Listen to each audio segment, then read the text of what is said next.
Hello, everyone. I have some really great news here today. We once again have Mike Marusic, the president of Sharp, joining us. And Mike, just FYI, number one, welcome to the show. And number two, it's been 3 years almost to the day when we did our first podcast. So thank you then, and thank you for coming back. Welcome.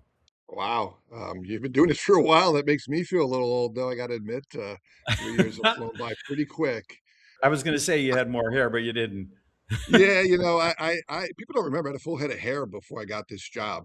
People don't remember that, but I did have a full head of hair. Then COVID hit, and then the supply chain hit, and everything else, and it just keeps falling out. So, Well, you look as handsome as ever. So, welcome back to the show.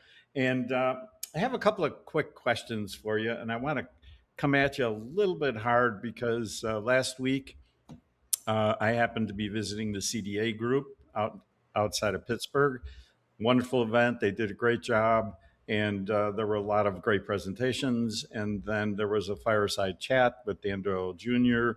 But the conversation that was running rampant through the whole few days happened to be about the relationship that was created between Konica Minolta and Marco. And of course, a lot of pro good and bad comments. And I'm kind of curious how you feel that affects the industry and what you think as the president of Sharp. sure, it's an interesting challenge the industry faces, right? So, we have a wide range of dealers. We have mega dealers like the Marcos of the world and other private equity backed companies. We have small dealers. And so we try to balance all those things. I think, what in the case of what Marco's doing for nationwide service, I think they saw an opportunity in the market. I don't think that there's anyone who would argue that we generally handle interterritorial, so to speak, the best way as an industry. There's challenges there. No one debates that. The only debate is how to address it, right? And so I think what Marco felt is that as they got bigger, they realized that it was becoming a bigger issue for them, and so maybe because of their scale, they noticed the problem quicker or more harsh than others, and they came up with their solution. So the question comes, what to do with the solution? So we talk to Marco. We're talking to him regularly about how that might fit with Sharp, how it might not fit with Sharp. It is a compelling argument of what they can do, but we also want to protect our dealers. So I think there's multiple aspects of these kind of conversations, and so striking the right balance really becomes the important thing. So how does, as an industry, how do we improve how we manage interterritorials? Obvious problem. I think it's a problem whether you're a big dealer or a small dealer. It's just that the order of magnitude impacts your business more, right? So how do we address it? So I think at a minimum, I think the best thing that is happening is opening up the dialogue. It's opening up a dialogue about what needs to be done. How can people fill that gap, whether it be leveraging the Marco tool and their systems, whether it be what someone else wants to develop, I don't know. But certainly it puts a keen eye on a real problem in the industry. So, the rest of how the politics and how maybe how things were dealt with, that's not really what the issue is. It's do we figure out a better way to service our customers and also support our dealers and manage our dealers who range the gamut for Sharp. So it's a difficult challenge, but certainly important to talk about. Well, great answer. And if I can follow on, one of the other questions that came up at CDA, maybe it was a comment, I'm not sure, but the indication was from the dealers that were there that, hey, if one does it, the others are going to do it. And it's just a matter of time. How do you feel about that? You know, um, I think every situation that's ever occurred in technology, people have said that, and then it doesn't pan out that way. I think there's different aspects. I like to separate, right? So from a Sharp perspective, we want to protect our dealers, right? So there's different elements of this, and we're not going to pull. If we were to go down that route, we're not pulling business from our dealers. We're not pulling into territories from our dealers. I think that is a large part of what's taken over the conversation. So I could say, with no gray area here, that's not happening, right? So, I mean, I'll be honest though, we are looking at what is the best option for Sharp. We're trying to grow. So, we haven't made any final decisions on any topics, but we're always looking at what are the best opportunities. I think importantly for us, it's forced us internally to do the proper analytics to look at how do we get better into territorials. I mean, forget about who's doing what. What can we do better as Sharp to support our dealers, and what's the best options for us and our dealers to do well. And so I think I want to separate kind of maybe the political ramifications and conversations around how it was handled or how it was done versus, what is the best interest of the dealer community. And so that's really where we're focused is how do we support our dealers better? How do we give them the right options? And candidly, how do we look at, maybe we weren't so good. I don't think maybe we weren't good at it. So how do we get better? And I think that's always an important conversation. So I don't mean to come in at you hot this morning. Usually we kind of ease into some of the harder questions, but I was looking back at the podcast we did 3 years ago, and I was reflecting on some of the things that you had mentioned 3 years ago. I'm not sure if you remember them, but but a couple of the things that you really were focused on obviously was growth and the be a good neighbor, for your dealers and your partnerships. How would you evaluate the Mike Marusic from 3 years ago? Not necessarily Mike Marusic, but the industry from what Mike Marusic was thinking 3 years ago to today. Yeah, I think a lot has changed in 3 years. I think coming out, if we talked 3 years ago, we're probably just coming out of the supply chain crisis, or just after it kind of crescendoed. And I think since then, the main change in the industry has been the accelerated consolidation. Both you see on the dealer side, dealers that I thought would not sell have sold. They're business owners, every right to sell their business, but that has altered the landscape in the industry, and so the very large dealers are becoming a bigger part of everyone's business. I think at a company like Sharp, we have a very, very strong, mid-size and smaller dealer network that candidly is the backbone of our company. And so, I I would guess my inference of being a good neighbor is exactly that years ago is, hey, let's make sure we sustain and support our mid-size and small dealers, continue to help them grow, continue to make investments. As a big part of what we did at our dealer meeting to talk about how do you catch up? How do you do lean management? How do you do training? All those skills that, maybe a mid-size or a smaller dealer can't do, we want to continue to do. So I think that the industry continues to evolve. I think the next wave obviously is going to be manufacturer consolidation, and where that all sits, and that might be like a way too long of a podcast here to get into. But I think the conversations, I will say, in the industry are better than they were 3 years ago. And what I mean by that is people are really looking at our businesses carefully and trying to understand how they can do better, where things are going. Honestly, the questions I get when I visit dealers are much more insightful about really in-depth understanding what Sharp is doing, what's our strategy, right? I'm sure every OEM goes through this as they meet with their dealers is, hey, what are you guys doing at Sharp? I like to point out, well, we have a new president of Sharp. He's my former boss, the man who put me in this position, and he's a B2B guy. So we continue to look at B2B as a key offering in our space for Sharp. But those are the types of questions that didn't come up 2 or 3 years ago that are coming up regularly when I visit dealers now. So I'm speaking of partnerships and your new president, Colin Morrison, right? So obviously we welcome him back uh, with his influence in the U.S. Um, I noticed that there was an announcement coming out of Japan. I think it was a week or 2 weeks ago, and it was a very interesting share, I guess, or post from Sharp, talking about AI and some things that frankly we haven't heard too much from Sharp. So is there a significant difference in thinking and strategy there? Yeah, I don't think significant difference. Kind of was always in the background, and I think previously, even at I think your ECS event, I talked about this, where I felt that the Japanese manufacturers will play in AI versus maybe true software companies in the AI space. But really, Sharp is a very unique position. I think you're referring to kind of one is our strategy, and two is our leverage of Foxconn. And when you look at the capabilities that Foxconn offers us, very often we focus on the basics, right? It's, hey, they help us with procurement, they help us with some product technology, things like that. But and that's a huge advantage. But they're one of the world's largest players in AI. And so, that same insight that applied to what guided us through the supply chain crisis, what guided us through COVID and understanding the data analytics behind things, now we can leverage that with AI. And I think that the company is recognizing that there's a pivot that we can add on to our business with some technologies that maybe others wouldn't have access to. And I think when you're leveraging someone at a scale, I mean, there's no one in the AI space that Foxconn is not talking to on a regular basis. Most copier companies don't have that access. I won't argue Sharp has that access, but through our largest shareholder, we do.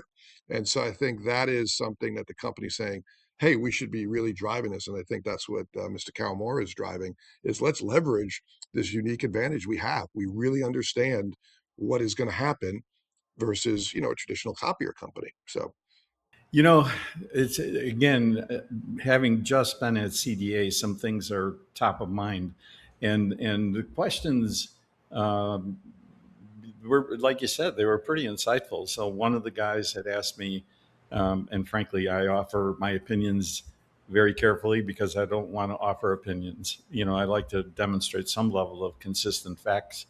But the facts are that many of the OEMs are partnering.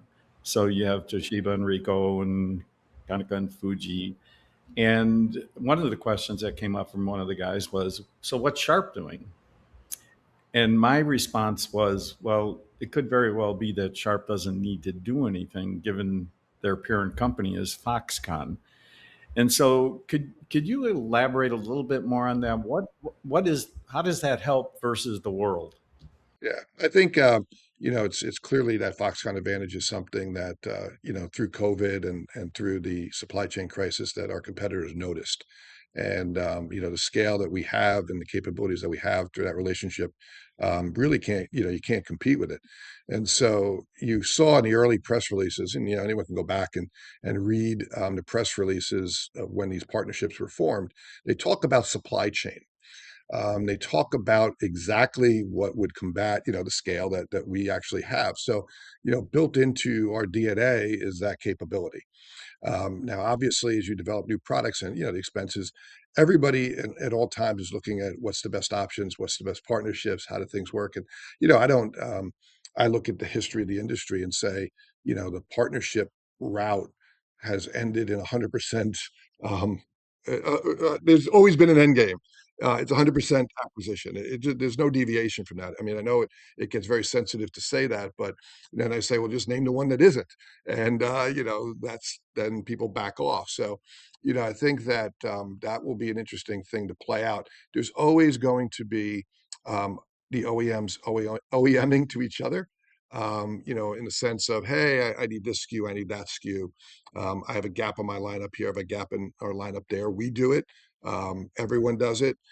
That's kind of a tier that was the norm for the industry. I think when you talk about full alignment of, R&D, you basically have two companies looking to leverage each other's capabilities, but only one answer can come out the other end. And so, those types of challenges become real. And, I mean, Mike, I'm not going to say you've been around, but I think you can recite, maybe 10, 15, 20 partnerships over the years that ended with one of the brands going away and one acquiring it. I mean, it's just, it's, weird to argue against that. So I think that's going to be a big challenge for us. We always look to fill in our gaps. We're always going to make sure that we have the right product line for our customers. And sometimes that will be like in our production press product, that we'll be filling it in with a competitor's OEM's product. In other cases, it might be that we do it ourselves and we use a product line to grow our business and then fill in those blanks when it becomes economically feasible for us to do it, meaning we have the scale built in. So we're in a great spot. Obviously, I know I did at the ECS event. I showed what's in a copier. And I said, hey, look, only 40% of what the content that's in a copier is copier centric. 60% of the stuff, so to speak, the technology in a copier is generic. It's IT products, it's chips, it's sensors, it's things that go into any product. So as a result, you have very limited scale that you can get. When you look at it in some of these new joint ventures, the scale today is less than what each of the companies were pre-COVID. So, you really didn't get scale, right? You just kept what you had. So it's going to be interesting, I think, for Sharp. We have the one option, it's always there, Foxconn and that power. Obviously Foxconn by itself dwarfs our industry combined. And I can't get into all the products they make, but they're very large in our space too. Can't talk about it too much, but people can make their own deductions. And so as a result, we know the space and Foxconn knows the space. So we got it kind of covered both ways. You I was thinking, and thank you, by the way, you don't shy away from any question. I appreciate that and the candor with the answer. When you look back 3 years, again, the Mike Marusic of Sharp 3 years ago, and you fast forward again to today, are you surprised at anything, and are you where you thought you would be 3 years ago? That's a tougher one. That's a good question, Mike. You may have stumped me there. I think as a company, I think we're on track. I think some of the things that we anticipated a few years ago have come to fruition, and we've designed our company around that. And by that I mean a lot of data analytics. I was really talking about those types of things 5, 6, 7 years ago, even in my previous role. And so we've really captured a lot of understanding of what good business is. I mean, that's one of the things we're focused on right now is what's good business. Not all business is good. Sometimes we'll walk away from, a customer we've had that just doesn't make sense anymore. And in other times, we're aggressively going after customers that really make a lot of sense, and we want them in our portfolio. So I think from that standpoint, we've achieved what we wanted to do.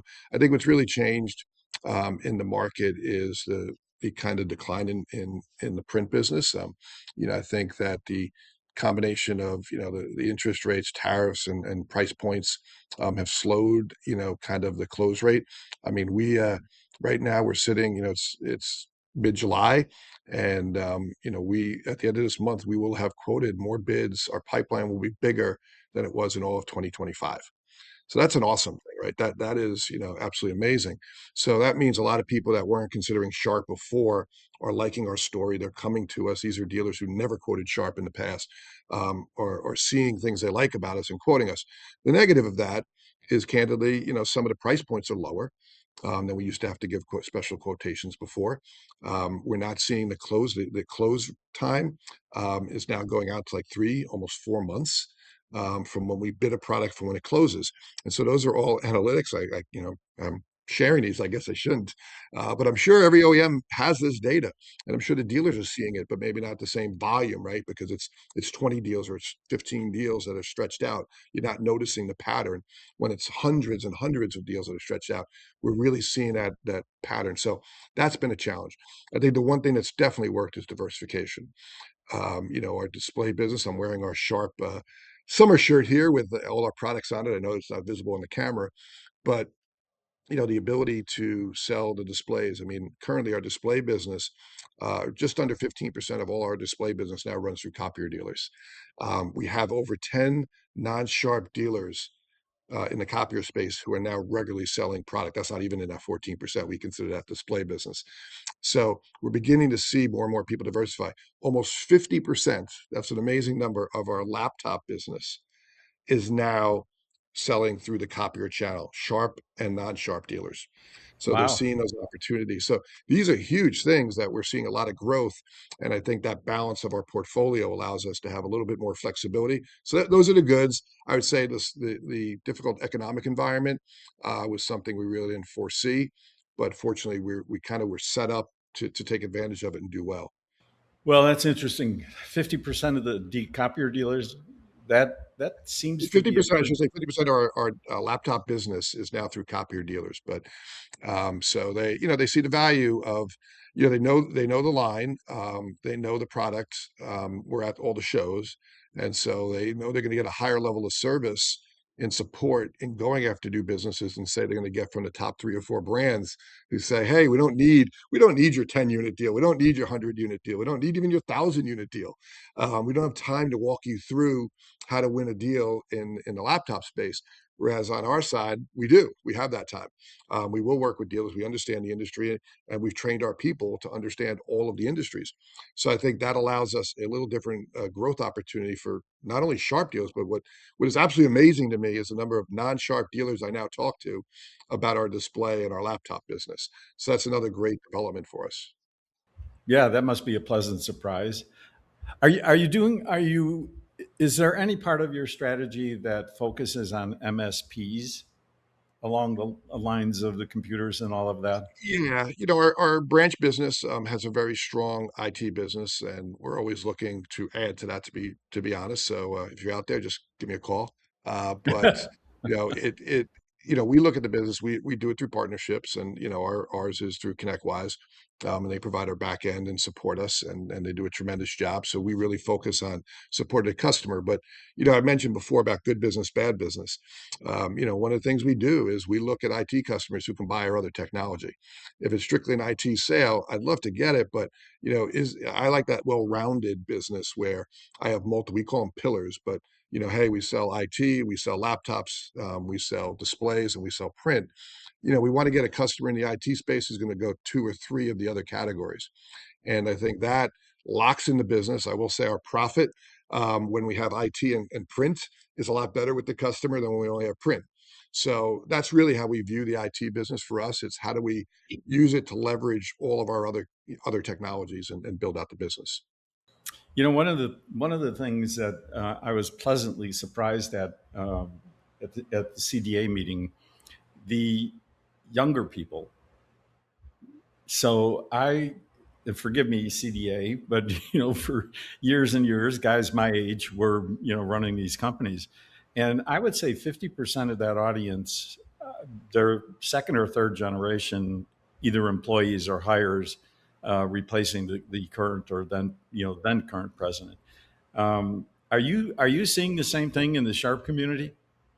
Yeah, we're seeing more and more, not only in the transition in the sharp community. I mean, we're seeing more and more dealers who have a really good succession plan. Again, I talked about earlier, like there's better conversations, more insightful questions. We're seeing what I think 5, 10, 15 years ago was a quiet succession plan where, maybe the parent was meeting with their child or, whoever was going to take over the business privately. Now you see them front and center in meetings, leading conversations, going to CDA or all those other co-op group events, and really genuinely taking over the leadership position, right?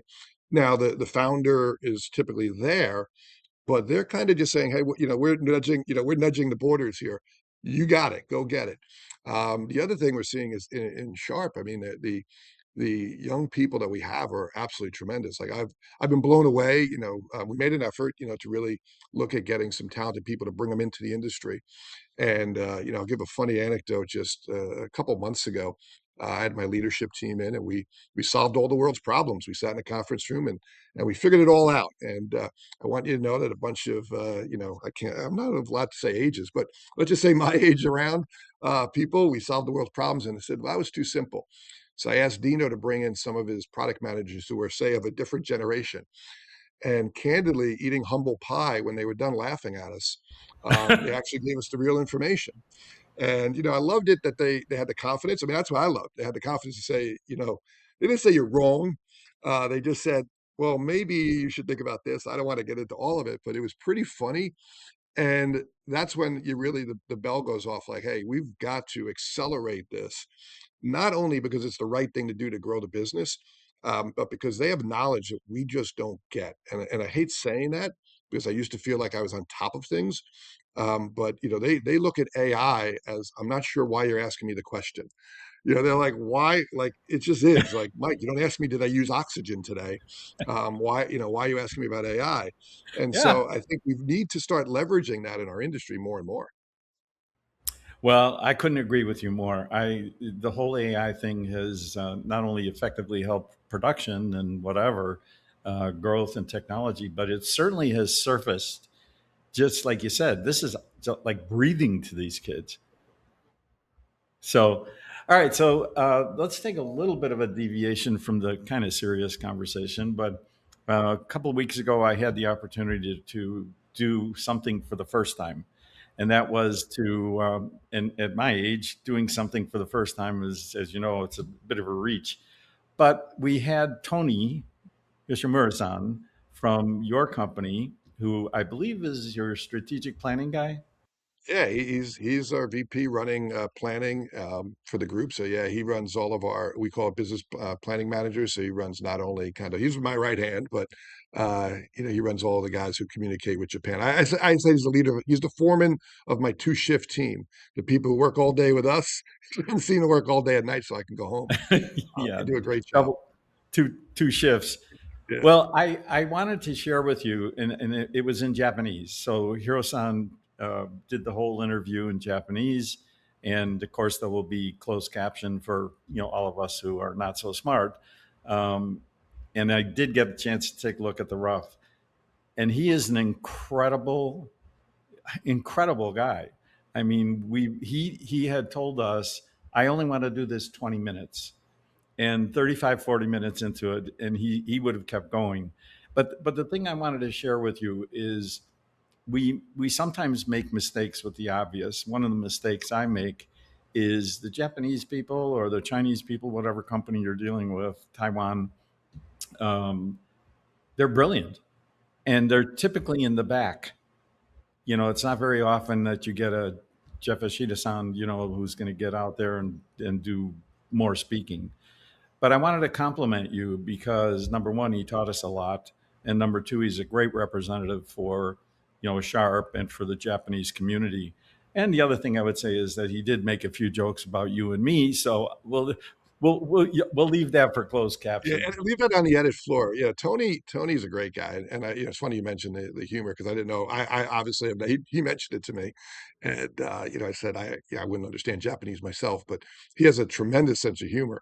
But I think it really points to it. I think people, it's certainly something I've been with Japanese companies now for basically my entire career, and I think the evolution we've seen is this generation that now is part of their leadership, and certainly the ones coming up along, they've grown up fluent in English, understanding American culture, understanding the business. They come here at a younger age.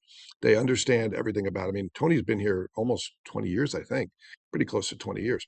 Um, and so, they become partners. I think, when I first started, they were, oftentimes like, let's say it, they were shadow management. They kind of just watched what we did and communicated back. Now they're integrated into the organization. We've made a very conscious effort that all of the roles they take are within the workflow of the business, meaning, it's not this, hey, we got to tell the expat, what's going on. It's no, they're part of the business. So they really understand our business. And then obviously you want to get the people that have great personalities. Culture is an important thing for us, and we have a great time with our expat staff. They're just part. I mean, you don't even like I use it probably first time in a year using the word expat because a lot of them are just part of our team. They're part of Sika. So yeah, Tony's a great representation. He's certainly a unicorn, but I will say this: there's a lot like him though. So maybe not so much of a unicorn because we have a lot of people like that in our organization who come over from Japan. So they're a very special part of our team. Well, they are, and I think it's also I'd be remiss if I didn't say it's a testimony to you to allow him to be on the show. I don't know that a lot of the CEOs or presidents would say, "Yeah, sure, go ahead, go do it in Japanese." But your confidence in your team and your confidence in Tony certainly shined. So we thank you for that I'm gonna because have to get Google Translate to make sure he didn't say anything in Japanese that, because I don't know if Hero's gonna accurately translate for me. So I better check with what he said about me and any other things.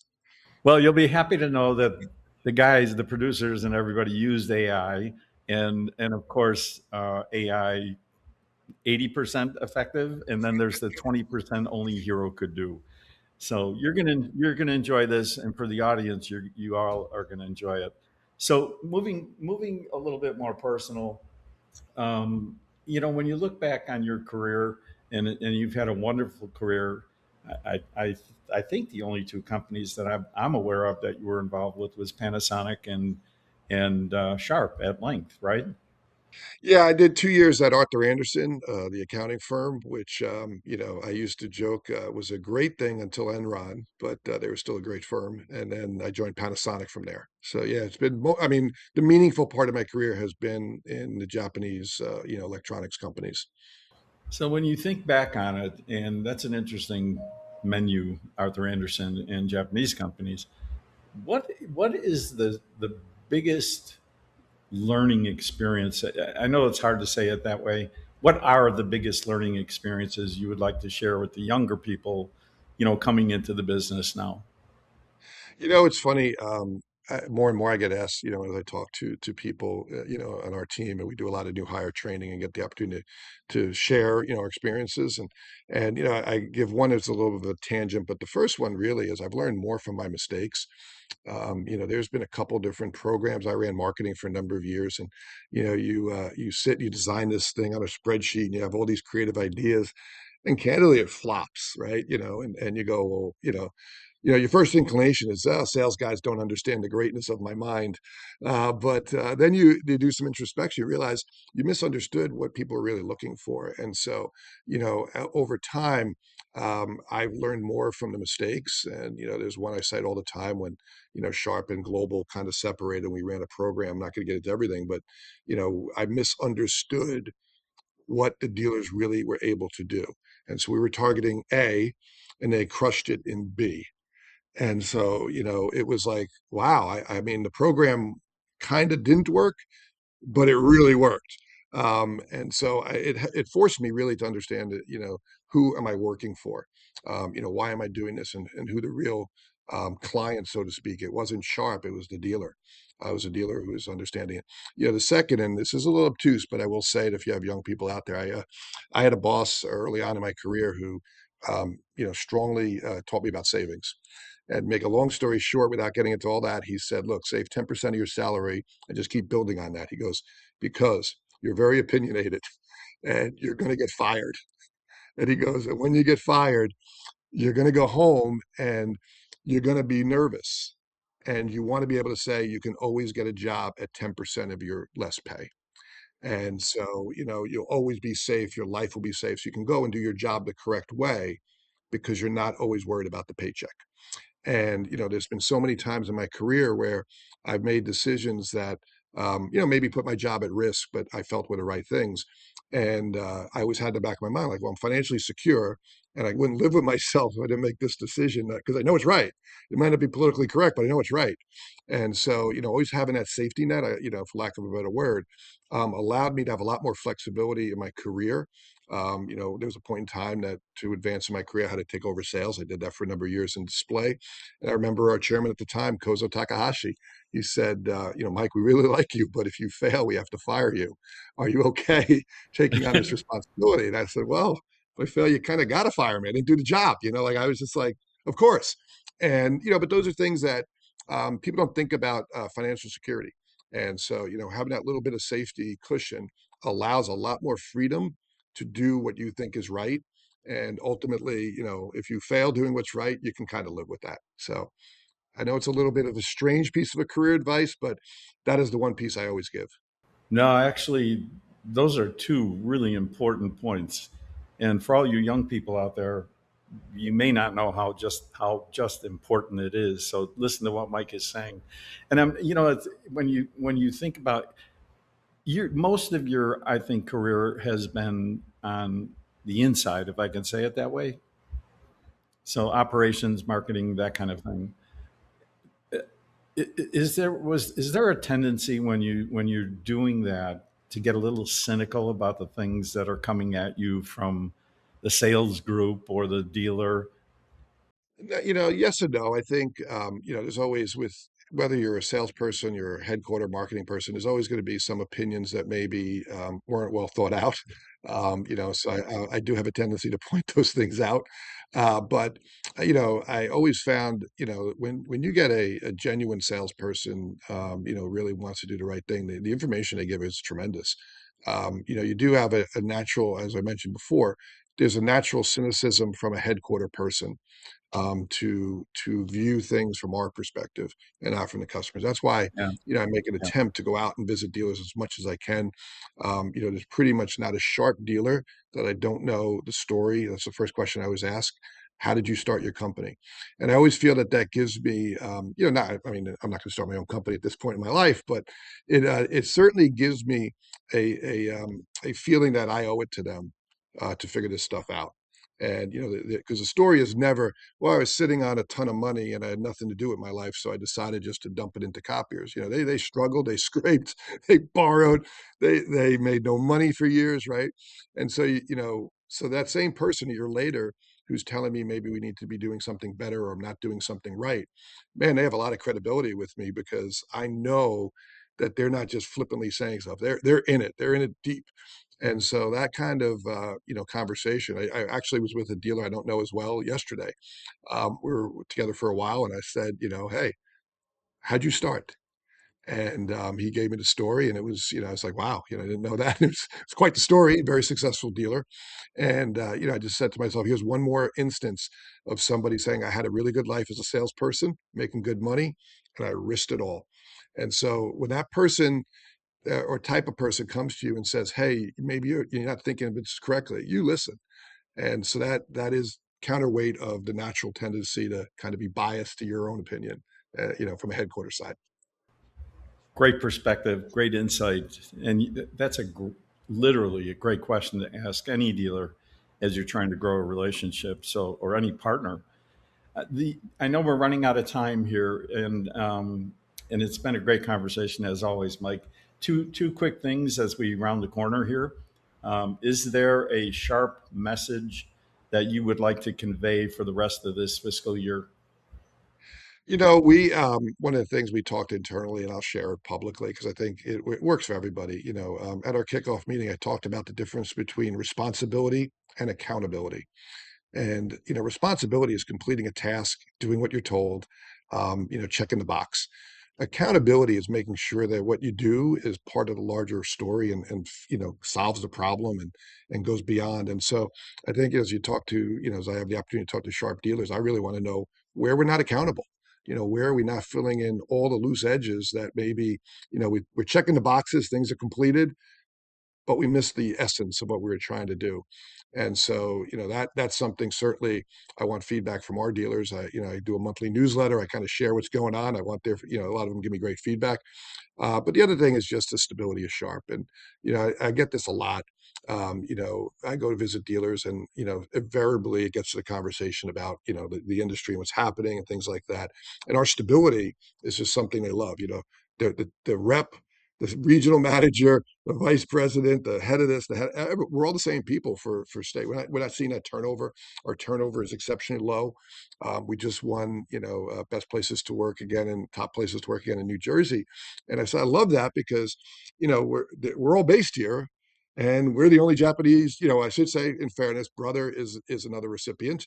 But everyone else doesn't qualify and it shows people like working here. It shows we're committed. It shows we have, very low turnover.